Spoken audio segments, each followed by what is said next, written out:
In this video, I'll lay out the basics of virtue theory before taking it in an environmental direction, and asking which virtues can help us be responsible members in the wider ecological community, of which we are a participant.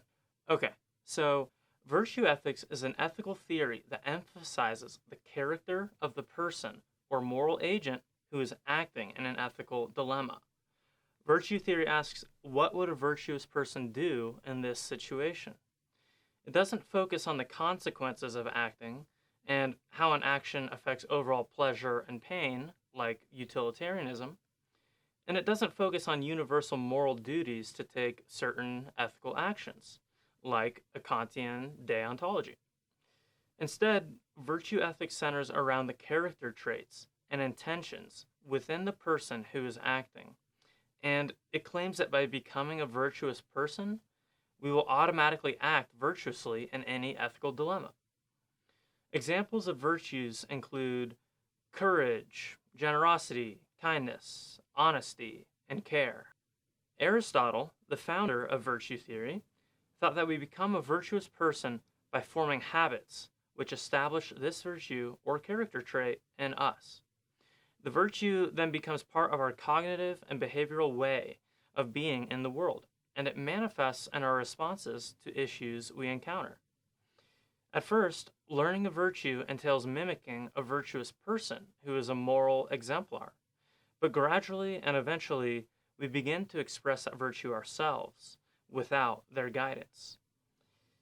Alongside looking to a moral exemplar, we can also ask the question, which cultural practices and systems produce virtues in us? Of course, a critical eye will also take notice of which cultural practices and systems produce vices in us, such as selfishness, greed, or competition.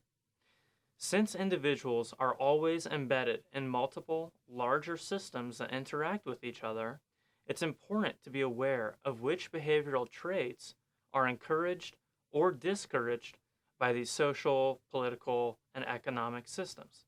Now, Aristotle thought that if our actions, thoughts, and feelings are in sync and aligned with each other, that is, how we think and feel about an ethical dilemma and how we act in it are all aligned, then a virtue can be successfully expressed. This alignment between actions, thoughts, and feelings is what produces human flourishing or well-being or eudaimonia, which is Aristotle's term for flourishing. I just want to highlight again that virtue ethics says it's not necessary to know what the results of our actions will be, but rather what's crucial is that our actions, thoughts, and feelings are aligned and express a virtue. In other words, we can ask, are you acting by your values? I want to pause on this for a moment because I think it has quite liberating and powerful implications. For example, imagine taking a 1,000-year perspective on our current moment of climate change, increasing levels of pollution, and environmental destruction. Imagine multiple scenarios where the extent of ecological wreckage varies from very little to very great. Clearly, we would prefer the damages done 1,000 years from now to be as minimal as possible. However, from our current vantage point, there is only a blanket of uncertainty, and we cannot know how the aggregation of polluting actions by industries and, to some extent, individuals will play out in the future. Is this uncertainty a problem? Is it frightening? Does it stifle one's ability to act to reduce suffering? For many people, uncertainty is uncomfortable, as I noted in the previous sections, and we would first like to know how our actions will impact something before taking that action. This is a sort of utilitarian tendency to calculate a cost-benefit analysis before engaging in some act. However, this approach isn't so possible when it comes to how climate change will unfold throughout the next hundreds of years into the deep future. If you take virtue ethics to heart, though, then this uncertainty isn't a roadblock to acting now to alleviate current and future suffering. Indeed, Catherine Ingram says that courage is the ability to act bravely on your values without knowing whether things will work out the way we hope they do. And here's an even greater existential challenge. A person could accept that some particular issue, such as climate change, is overwhelmingly likely to continue to deteriorate and yet still act to change that problem. What I'm trying to convey is it's not just that we might be uncertain what the results of our actions will be, but also it's that we may accept that our actions are highly unlikely to change something. However, we act anyway because that is acting on our values and virtues and being honest and authentic to ourselves. Personally, my embrace of uncertainty is that I hold out hope that currently daunting issues, like pollution, for example, can improve for the better. And so I'm not trying to say that we must embrace doom and gloom and act anyway in the face of that. I am saying, however, that virtue ethics holds up as a coherent ethical system even if doom and gloom were accepted. Is this not liberating? That meaning can come internally from aligning our actions with our values rather than meaning being dependent on external things, such as a certain result coming about? In Buddhism, there's a line that an expectation is nothing more than a premeditated disappointment. This is because they think an expectation is an attachment to a particular future outcome. And if this outcome doesn't come true, then we become crushed. And so they say we're essentially setting ourselves up for disappointment at the very start by expecting certain things to come about. For Buddhists, this is one source of our mental suffering. As you may have noticed, expectations and attachment to future scenarios is similar to the utilitarian tendency of wanting to know what the consequences of our actions will be prior to acting. In this way, virtue ethics is extremely freeing because it doesn't place moral weight on the consequences, but instead on the virtues and values that are acted upon.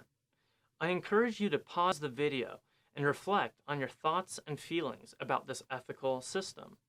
Do you see the promise in virtue ethics? Do you think that it is liberating?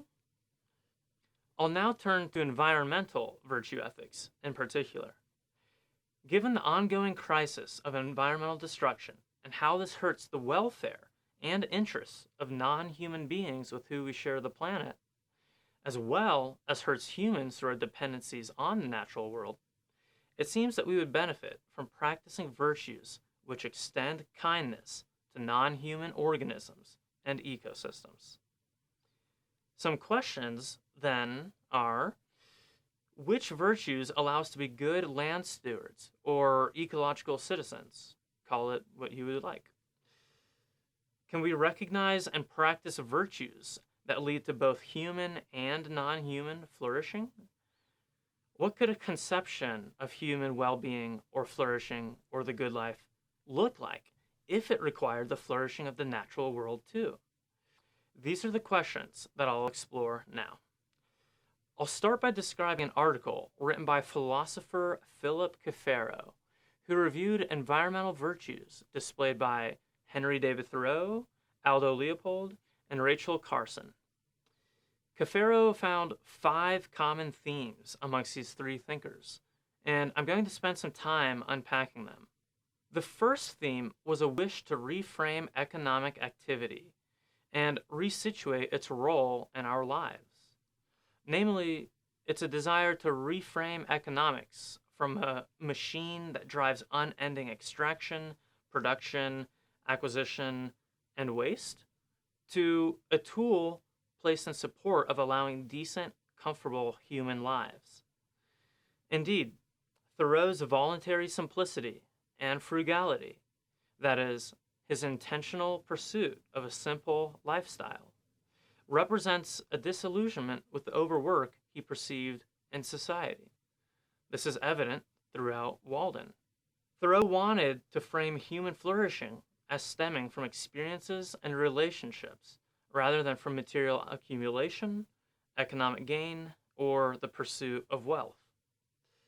Thoreau believed that practicing simplicity and limiting one's use of external items could do quite a few helpful things.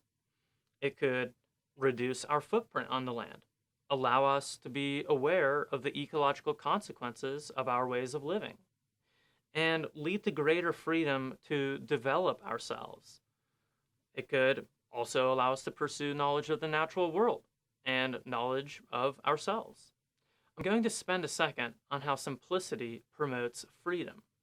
According to Thoreau, simplicity promotes freedom because by spending less money and being materially frugal, a person can reduce the hours in their lives that they exchange for an income at the workplace. Work often comes on the employer's terms and can even stunt rather than encourage personal development. Therefore, for Thoreau, practicing simplicity allowed a person to work less and have more time for personal development. Moreover, Leopold believed that wealthy Americans couldn't improve the quality of their life by further increasing their wealth. He thought that they had reached a threshold at which any higher enjoyment in life would come from non-material areas rather than from more wealth. Leopold suggested becoming perceptive, observant, and knowledgeable of one's surroundings and its ecological history as a way of enhancing our lives while preserving wild nature intact. As a brief aside from the article, note that another environmental thinker, Rosalind Hirschhaus, also places great value on the virtues of frugality and contentment with simplicity. This is because many environmental harms derive from the production of luxury goods that are not deeply fulfilling or meaningful. These harms ripple out from the entire process of extracting raw materials, their transport across the globe, manufacturing, and eventual waste disposal. Hirschhaus also warns against the vices of greed and excess, or what some have called mad emperor's disease. That is, the drive for ever more material accumulation, private ownership, and the power that wealth delivers. The second theme that Cafaro identifies among these thinkers is an embrace of the naturalist disposition. That is, the attitudes, habits, practices, and orientations of a naturalist. In particular, this means using careful observation and science as a way of knowing the non-human world, while also supplementing science with appreciation, celebration, and personal relationship with the non-human world. In this way, practicing gratitude and being aesthetically tuned in to your surroundings can allow you to establish strong connections with a specific piece of land. And being strongly connected to a place is the first step to conservation, as the connection creates a desire to ensure the well-being of that place. Third, these thinkers share a commitment to non-anthropocentrism. Anthropocentrism translates to human-centeredness, and so Thoreau, Leopold, and Carson are committed to not being solely focused on the welfare of humans. They want to focus on the welfare of non-human organisms and ecosystems too. They gain perspective by setting aside our human goals and purposes, if even just temporarily, in order to place attention on the lived realities and experiences of non-human beings. They think this can allow us to grasp the inherent worth and value of these non-human beings. Furthermore, this commitment to non-anthropocentrism comes with an acceptance of limits. Thoreau urges us to use only what we need from the surrounding ecosystem, to leave a fair share for other organisms, and to practice gratitude for all of us meeting our needs. For Leopold, we must transition from the conqueror of the ecological community to plain citizen of it. And Carson says that the times we're living in challenge our maturity to master ourselves rather than mastering and cementing our control over non-human nature. Fourth, These thinkers share a desire to know, experience, and appreciate wild nature and support the protection of wild places, both near and far from home. Carson thinks that interacting with wild nature allows the expansion of our imagination and teaches us humility. Leopold thinks that experiencing wilderness can teach lessons about freedom and self management. Fifth and finally, these three believe that life is fundamentally good for both humans and non humans. Carson recounts joyful stories from interacting with birds and asks, quote, "Can anyone imagine anything so cheerless and dreary as a springtime without a robin's song?" End quote. Therefore, Carson believes that preserving wild nature leads to well-being and flourishing in our human lives. Basically, that our well-being is tied up with their well-being. Leopold thought that when a biotic community maintains its integrity, stability, and beauty, it generates virtue in non-human individuals and species, as well as within us. Therefore, Leopold invites us to frame human flourishing in terms that maintain these qualities of a biotic community, of which we are also a member. I'll now turn to a few other philosophers to share some more environmental virtues that can help us be good members of the ecological community. Thomas Hill Jr. thinks that understanding the place of humans within the biosphere instills a humility around the relative insignificance of our daily human lives. Consider, for example, the experience of looking up at the stars in the night sky and feeling the smallness of humans. This humility, he thinks, can lead to a respect for the natural world and seeing all parts of the non-human world as possessing intrinsic value, rather than being a mere resource to be used for human purposes. Then, Hill says the virtue of self-acceptance means understanding the commonalities and shared traits between humans, non-human animals, and non-sentient nature, and subsequently acting with respect towards these others that we have shared traits with. In other words, he thinks that accepting our animality, or those parts of ourselves that are in common with other animals, can lead to an attitude of respect. Hursthouse, who I mentioned earlier, suggests the virtue of prudence. She defines prudence as overcoming short-sightedness and short-term thinking, and instead considering how to achieve, over the long haul, those human goods that matter most to us. Indeed, change can come from including in our moral consideration those who we could easily exclude from a solely self-interested point of view. One such group that could easily be excluded by those alive today are those unborn people of the future. Since future generations fundamentally lack a voice in today's political participation, we must be proactive about representing their welfare, interests, and rights. Finally, Hursthouse encourages that we cultivate awe and wonder for the natural environment, because this emotional state can motivate respect, honor, admiration, curiosity, and care towards non-human others. I now want to add 3 virtues that I find highly valuable for the times we're living in. The first one is a willingness to reflect on, deconstruct, unlearn, and let go of habits, attitudes, and lifestyle practices that are harmful or uncaring towards other people and non-human others.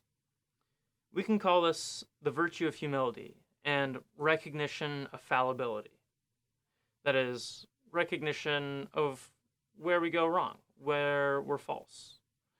The question is, can we identify socially and ecologically harmful attitudes or practices that we engage in and choose to let go of them? Can we be honest with ourselves and recognize where we've gone wrong and try to change our ways? Namely, are we willing to admit that the energy-intensive lifestyles of many people living in affluent nations have harmful social and ecological repercussions? Are we willing to admit that we're probably one of those people, or at least in some ways we partake in practices that are socially and ecologically harmful? And then, are we willing to embrace humility and uncertainty as we apprentice ourselves to a different lifestyle that's harmonious with the natural world and other people? In this sense, a person is living their life by an exploration and inquiry into the proper human role as a member of a wider ecological community. Second, I'm in agreement with the ecofeminists and environmental care ethicists in that I highly value the following cluster of virtues: empathy and connecting to others' experiences, having an open heart to others' suffering, emotional awareness, and a willingness to grieve. As I discuss more fully in my section on hope and grief, these virtues matter because the pain we feel for the suffering of others, whether human or non-human, is precisely what connects us to them. If we close our hearts and become numb to some crisis, such as the sixth mass extinction that we are now in, then we're more likely to remain complicit in contributing to the problem, and we don't act to alleviate suffering. This much, I hope you grasped from my previous section. However, on the other hand, if we open our hearts and allow ourselves to feel pain on behalf of another's suffering, and if we release this pain through grieving with a support network of other caring people, then we're more likely to metamorphose and begin acting to alleviate that suffering. I need to redo all of that.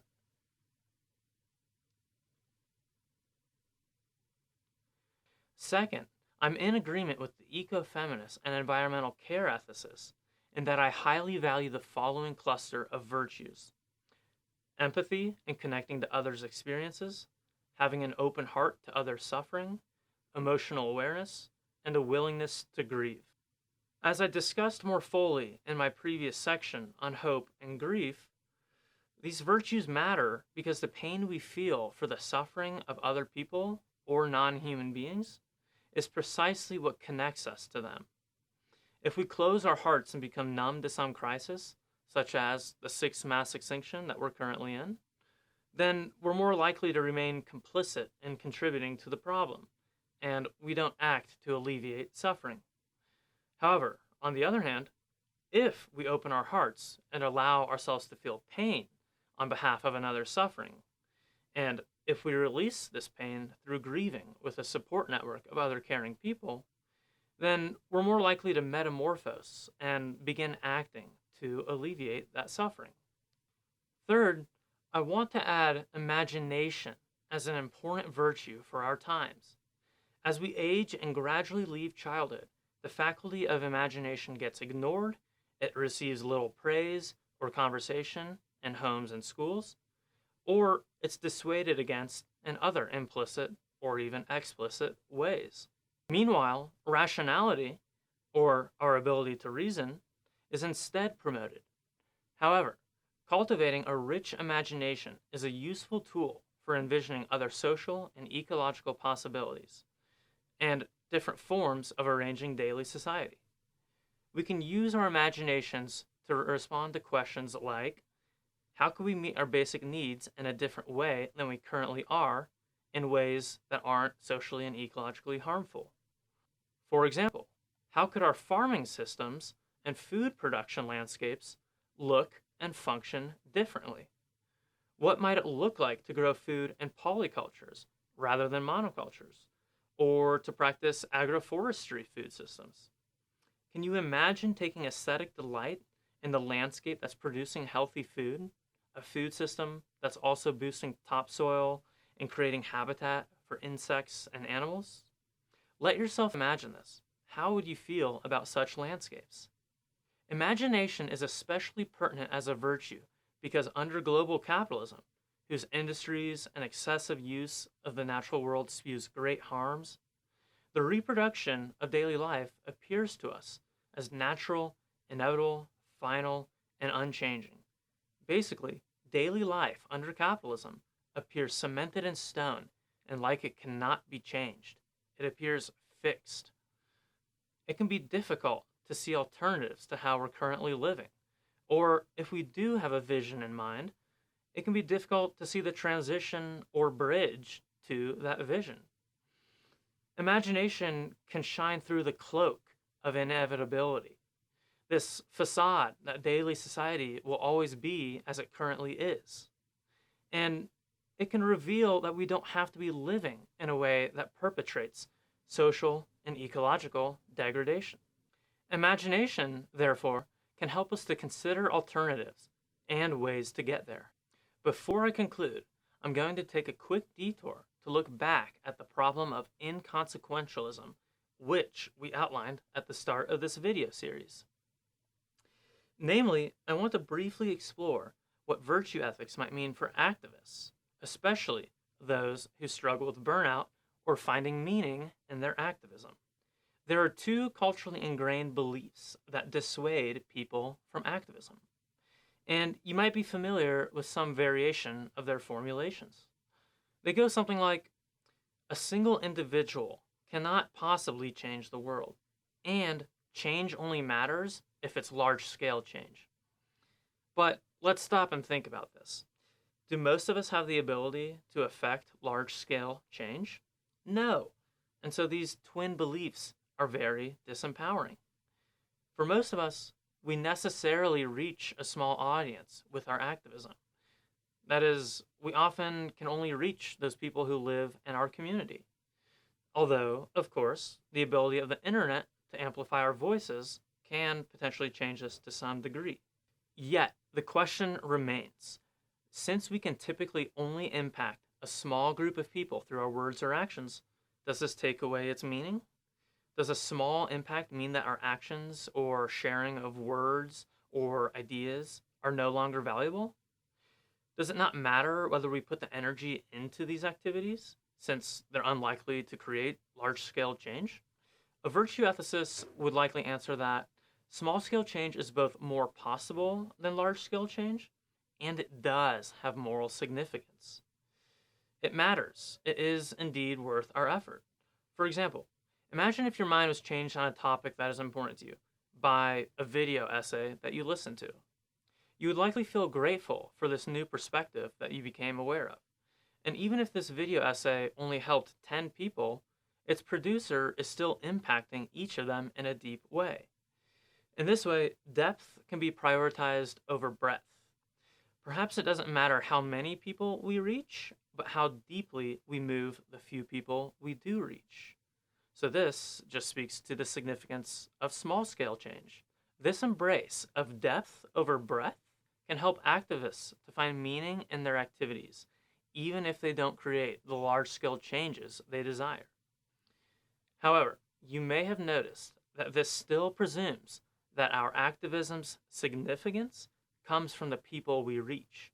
It's just that now it's from the depth of the impact rather than the sheer number of people impacted. In other words, this depth over breadth perspective, while helpful, still pins its meaning to an external source. Therefore, the virtue ethics perspective is empowering for the activist because the meaning is internal to the activist or person or moral agent who is acting in some way. Again, this moral significance comes from aligning your actions with your values, being authentic to yourself, and acting on virtues that you deem meaningful, such as compassion, care, and courage. To circle back and conclude this section then, there are a number of environmental virtues that seem to help us act virtuously towards the non-human world. That is, virtues that can help us be good land stewards or ecological citizens or members of a wider ecological community. Of course, the distinction between environmental and social virtues can be blurry, as these virtues can help us to be good people to each other. In sum, we reviewed the following virtues: voluntary simplicity, material frugality, and reframing the role of economics in our lives, an embrace of the natural disposition and forming strong ties to a specific place, a commitment to non-anthropocentrism and an acceptance of limits, a desire to experience and protect wilderness, a view of life as fundamentally good for humans and non-humans, and that our flourishing depends on their flourishing, acceptance of our own animality, or our commonalities with other animals. Prudence, overcoming short term thinking and considering future generations. Cultivating awe and wonder for the natural world. Humility and recognition of fallibility, or where we go wrong, and a willingness to change our ways. Empathy and a willingness to grieve. And finally, imagination. So, what do you think of these virtues? Are there any that you don't find valuable or necessary to practice? Do you find yourself habituated in practicing any of these virtues right now?